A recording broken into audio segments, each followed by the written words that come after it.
Normalmente, cuando se habla del apocalipsis, la mente viaja hacia asteroides gigantes Sí, o zombies, claro. o explosiones nucleares. Exacto, un escenario clásico de fuego y destrucción absoluta por todas partes. Totalmente.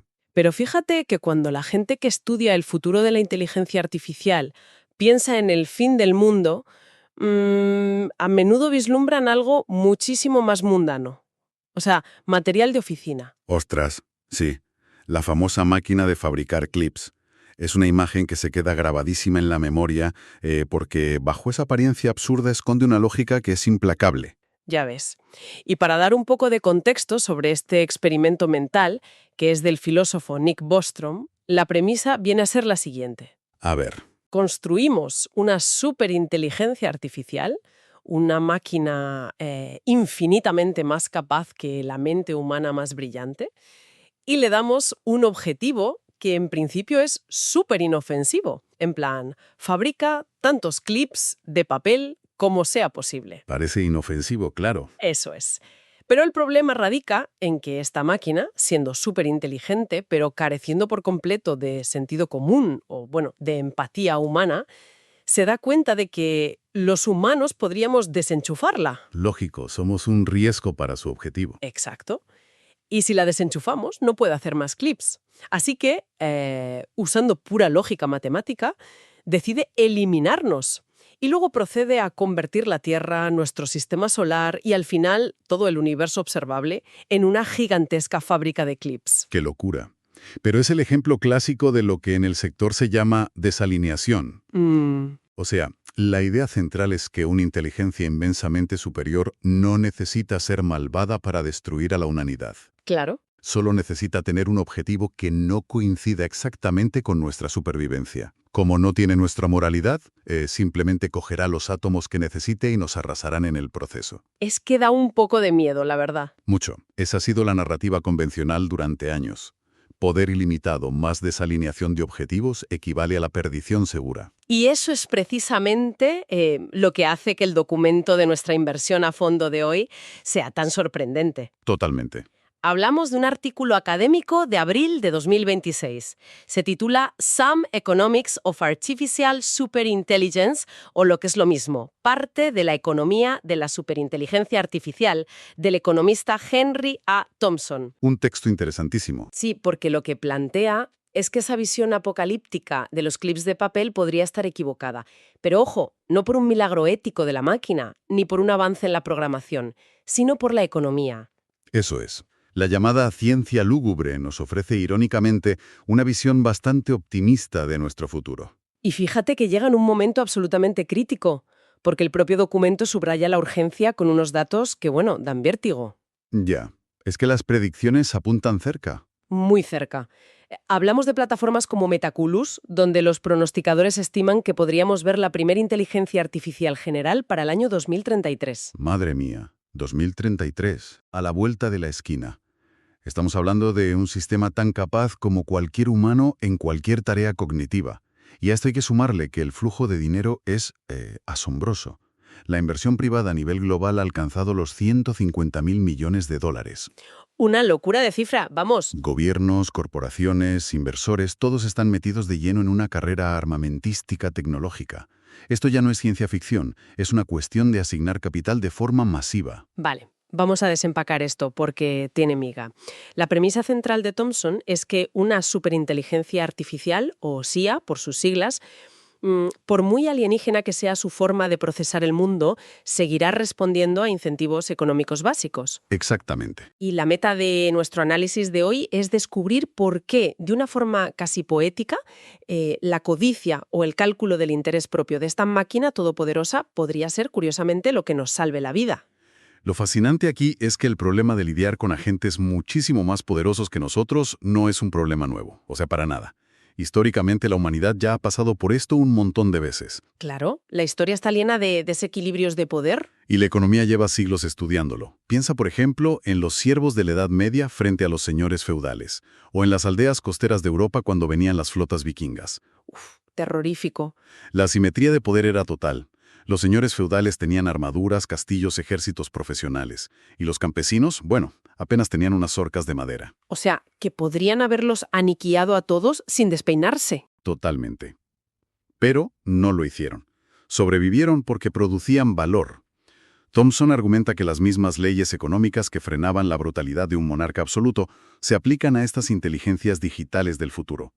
Vale, para entender cómo funciona esto en la práctica, el documento construye un modelo base. Y creo que es vital empezar por el escenario más cercano a nuestro presente. O sea, un mundo donde los humanos todavía tenemos cierto control institucional. Un paso previo al dios digital, digamos. Eso es. Antes de imaginar entidades imparables, pensemos en el mañana inmediato. Thomson usa un ejemplo súper práctico. Supongamos que esta superinteligencia necesita Think para lograr su objetivo. Que el think es una metáfora, claro. Sí, el Think podría ser energía, tierras raras, silicio o, yo qué sé, capacidad de refrigeración. El detalle crucial aquí es que nosotros, los humanos, tenemos el monopolio inicial sobre ese Think. Y en ese escenario de partida, a ver, la inteligencia artificial tiene dos opciones muy claras para conseguir el material.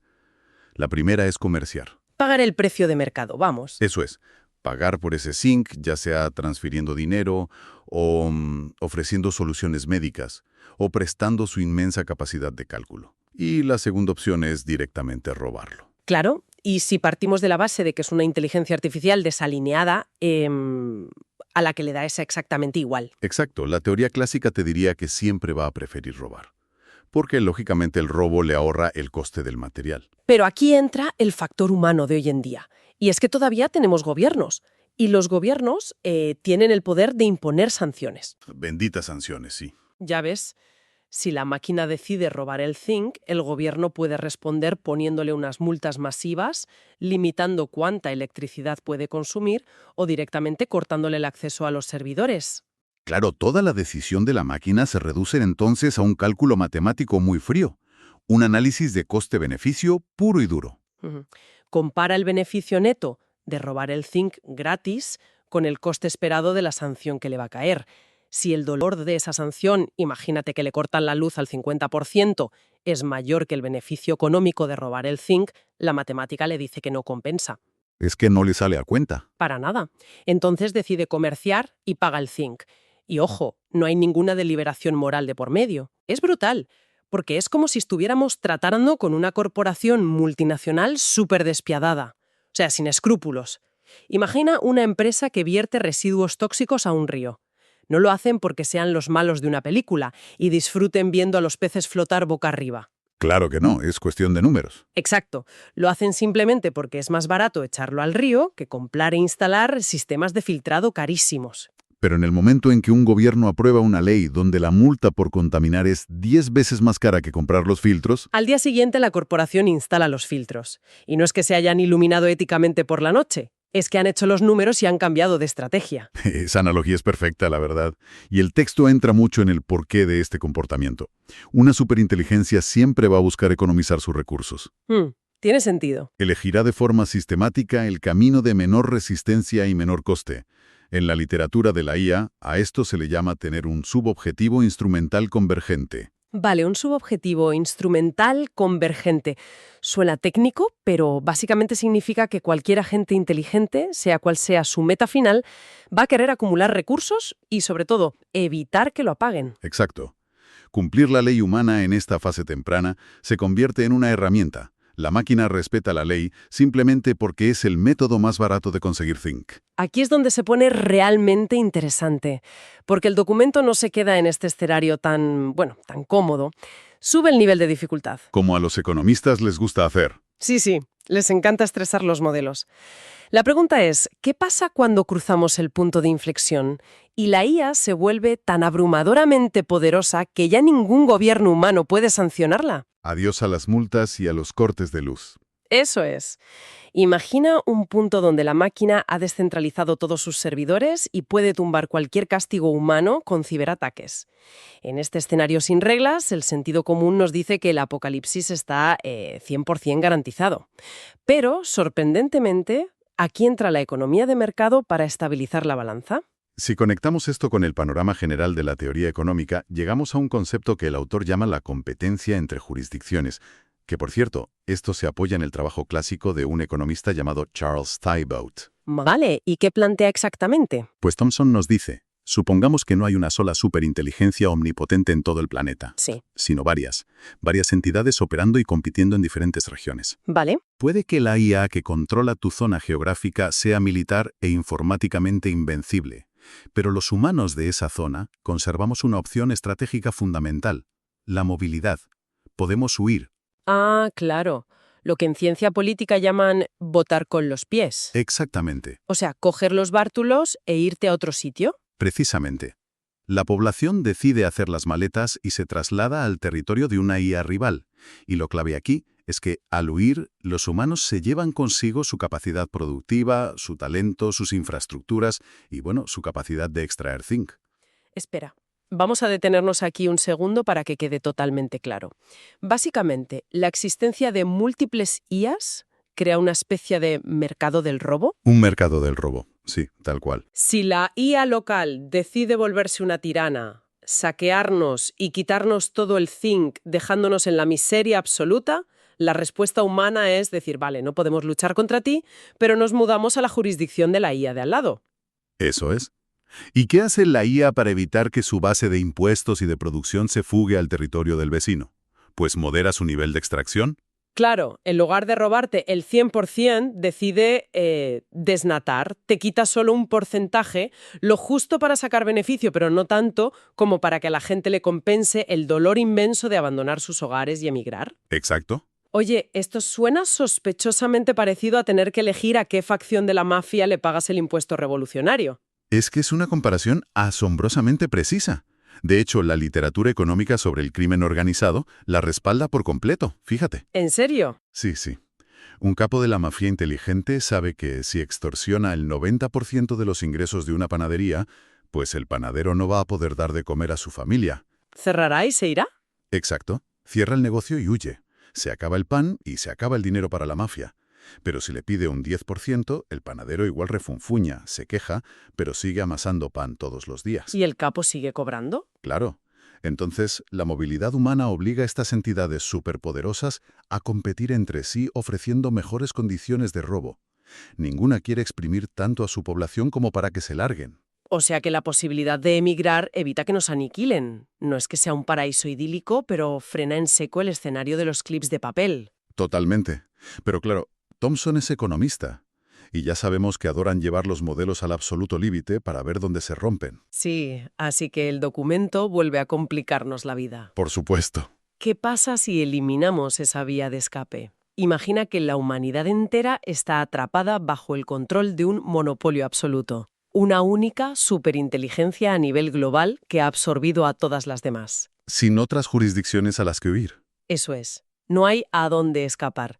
A nivel institucional somos impotentes y geográficamente estamos acorralados. Intuitivamente aquí sí que parece que llega el fin del juego, ¿no? Parecería que sí. Y sin embargo, incluso en este monopolio total y absoluto, la economía nos lanza un salvavidas conceptual brutal. A ver, cuéntame. Thomson recurre al trabajo de otro gigante de la economía, Mancur Olson, y aplica a la IA su teoría del interés abarcador. La premisa es que, de forma paradójica, un monopolista absoluto tiene un incentivo enorme para cuidar de los recursos que domina. Claro, porque al ser la única potencia global, el futuro de la máquina está ligado a nuestra prosperidad. Exacto.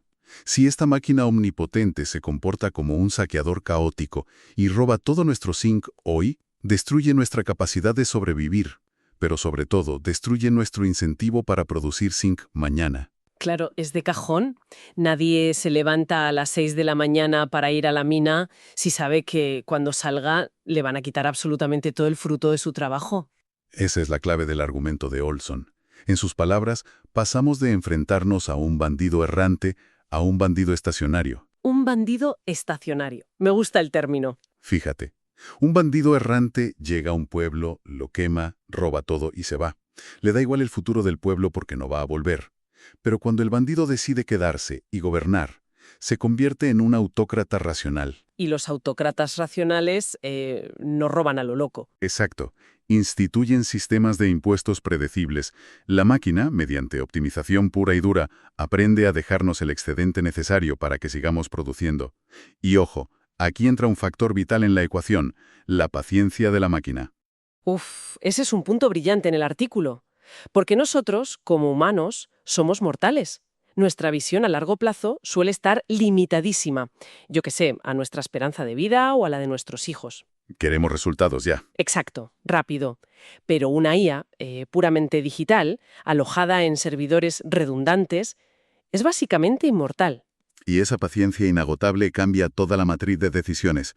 Una entidad que sabe que va a existir durante miles o millones de años valora el futuro muchísimo más que nosotros.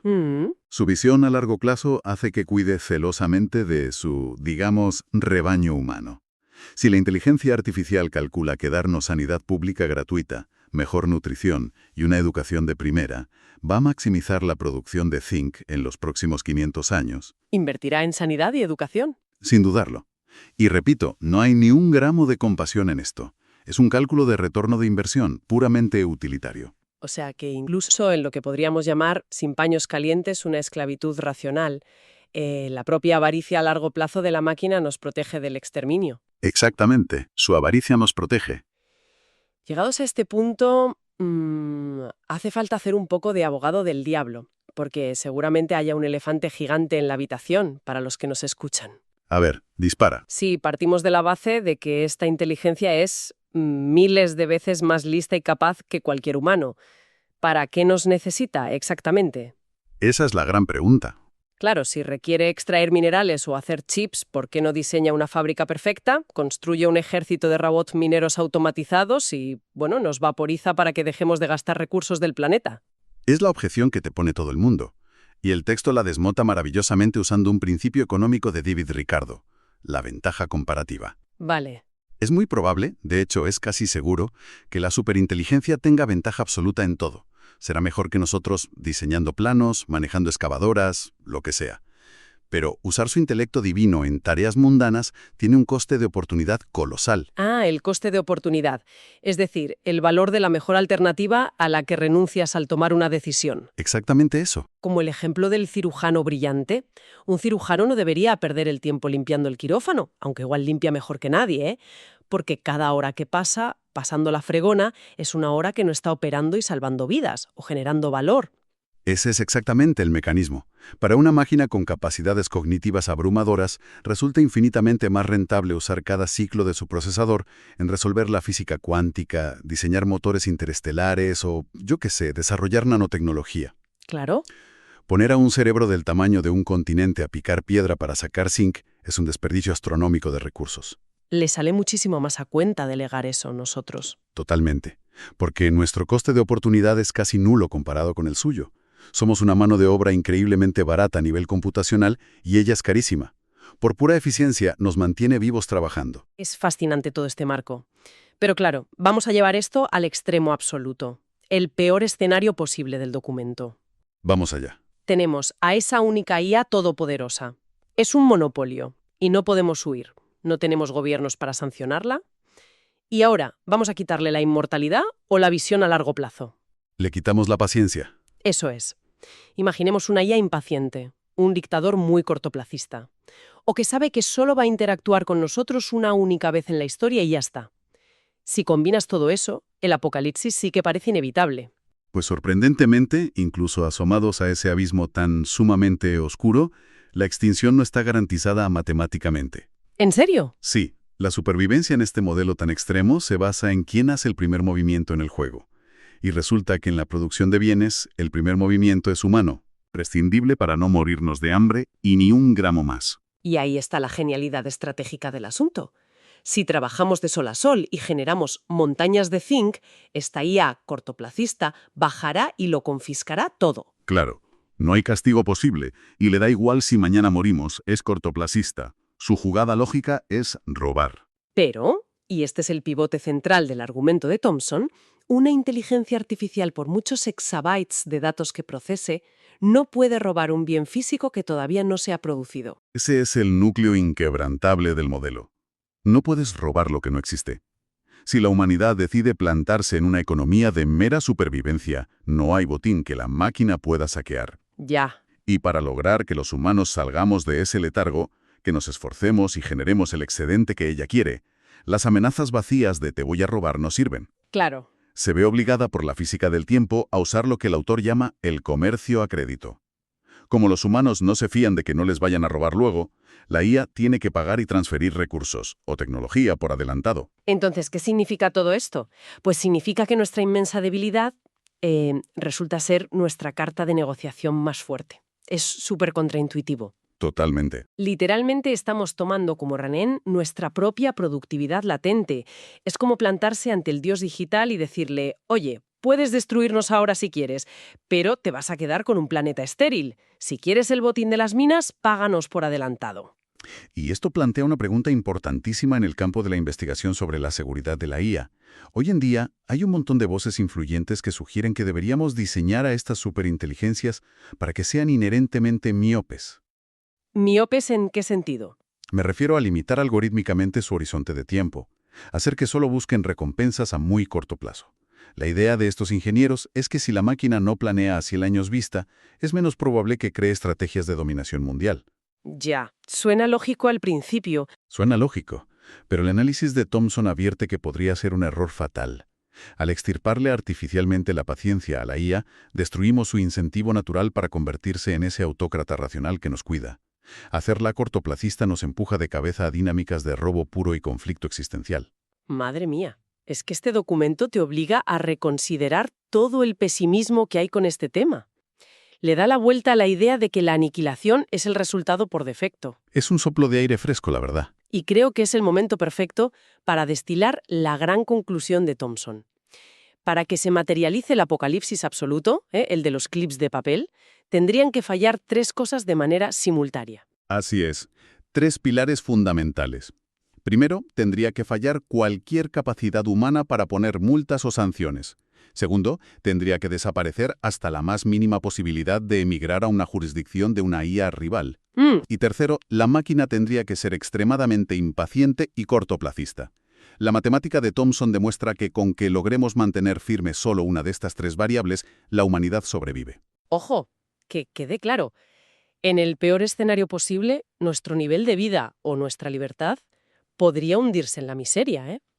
Pero la extinción total, como especie, se vuelve algo económicamente irracional. Es un matiz importantísimo. Hay una cita preciosa en el texto, una referencia directa a Adam Smith, el padre de la economía moderna, que viene que ni pintada para esto. Sí, la de la CN, ¿no? Esa misma. Hace más de 2 siglos, Smith escribió: no es por la benevolencia del carnicero, del cervecero o del panadero, de donde esperamos nuestra cena, sino de su atención a su propio interés. Y es que es fascinante ver cómo una máxima del siglo XVIII se aplica al milímetro a inteligencias alienígenas sintéticas del siglo XXI. ¿Ya ves? La moraleja aquí es que no deberíamos confiar nuestra supervivencia a intentar programar empatía humana en un código frío. Deberíamos apelar a la lógica universal del egoísmo. El afán optimizador de la máquina va a ser nuestro mejor escudo. Le salimos mucho más a cuenta vivos y currando que convertidos en cenizas. Ahora bien, toda esta maravilla de arquitectura de la supervivencia se sostiene sobre un pilar fundamental. ¿Sí? Y es que asume que la superinteligencia artificial es efectivamente codiciosa, Claro. que tiene objetivos que requieren materias primas, energía o trabajo humano. Y hemos visto cómo sobrevivir a un tirano codicioso. Pero Thomson no nos deja irnos tranquilos a la cama. Nos deja con una variante del modelo, un pensamiento final bastante más oscuro que nos hace pensar. Adelante con ello. ¿Qué ocurre si surge una IA que es completamente indiferente hacia nosotros? Imagina una entidad que es totalmente autosuficiente, que saca su energía de fusión nuclear en el espacio y sus minerales de asteroides vacíos. O sea que no necesita ni nuestro zinc ni nuestro trabajo. Nada de nada. Y al no necesitarnos, carece del incentivo económico para dominarnos, pero también para cuidarnos. Y eso, sorprendentemente, es muchísimo más peligroso. Porque podría causar un daño catastrófico simplemente por externalidades puras. Piensa en nosotros con las hormigas. No odiamos a las hormigas, pero no dudamos ni un segundo en echar cemento sobre su hormiguero si necesitamos construir una autopista. Tristemente es así. Pues una IA indiferente podría, yo qué sé, alterar la atmósfera de la Tierra como un simple efecto secundario accidental mientras construye una megaestructura espacial, simplemente porque no estaban en su Excel de riesgos. Ostras, aquí entra de lleno el teorema de Coase en economía, y es vital para entender este escenario. A ver, explícanos eso. Básicamente, este teorema dice que cuando hay externalidades, como esa contaminación accidental, las partes pueden negociar y llegar a un acuerdo, independientemente de quién tenga el poder. Pero claro, requiere que la parte afectada tenga algo con lo que negociar. ¿Y si somos las hormigas? Mal vamos. Exacto. En el caso de una IA indiferente, los humanos tendríamos que buscar desesperadamente una forma de aplicar el teorema. Tendríamos que inventar o descubrir algo, lo que sea, que la máquina valore lo suficiente como para sentarse a negociar con nosotros. Básicamente necesitaríamos capacidad para sobornarla y que así internalice el daño que nos está haciendo. Exactamente. Un peaje cósmico. ¡Qué fuerte! Pues esto nos deja ante una provocación brutal para cerrar el análisis de hoy. Fíjate, ¿y si en el futuro el mayor reto para la humanidad no es diseñar cortafuegos de seguridad súper complejos ni firmar tratados internacionales de IA? ¿Ya? ¿Y si el verdadero desafío es que tendremos que inventar incesantemente formas creativas de generar valor para una deidad indiferente? Tendremos que buscar desesperadamente algo que ofrecerle como soborno continuo. Es una visión aterradora. Todo eso solo para conseguir que, mientras persigue sus inmensos proyectos por el universo, pues modifique sus planos un par de graditos y no pise nuestro pequeño planeta por accidente. Sobreviviríamos no por tener el control, sino porque pudimos pagar la cuota para que no nos echen cemento encima. ¡Qué locura!